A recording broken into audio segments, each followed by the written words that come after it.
बुलेटिनच्या सुरुवातीला एक महत्त्वाची बातमी आहे शिरूरमधील नरभक्षक बिबट्या प्रकरणात तापलंय। मनसर येथील संतप्त ग्रामस्थांनी रास्ता रोको केलाय।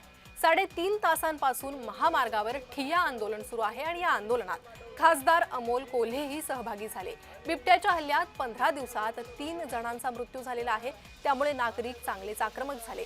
पिंपरखेड येथे बिबट्याच्या हल्ल्यात 13 वर्षीय मुलाचा मृत्यू झाल्यानंतर संतप्त नागरिकांनी आज मनसर येथे पुणे नाशिक महामार्ग अडवला। अरे पण आमचा जीव जायला लागलाय। गेल्या 3.5 तासांपासून महामार्गावर हे ठिय्या आंदोलन सुरू आहे। या रास्ता रोको आंदोलनात आता खासदार डॉक्टर अमोल कोल्हे सहभागी झाले। अमोल कोल्हे काय भूमिका मांडणार हे पाहणं महत्त्वाचं आहे। तर बिबट्याच्या हल्ल्यामुळे 15 दिवसांमध्ये 3 जणांचा मृत्यू झालेला आहे, त्यामुळे ग्रामस्थ संतप्त झालेत।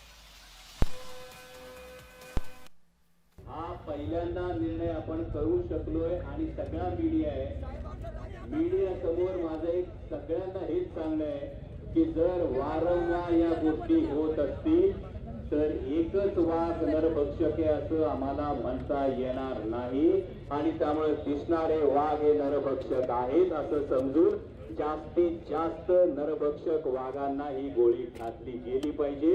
यासाठी आपण सगळेजण आग्रही तुमच्या सगळ्यांच्या बाजूने। जिल्हाधिकाऱ्यांनी रात्री मला 11:40 पत्र पाठवलं की आम्ही बिबट्या जो नरभक्षक आहे त्याला मारण्याचा शूट करण्याचा आदेश काढलेला आहे।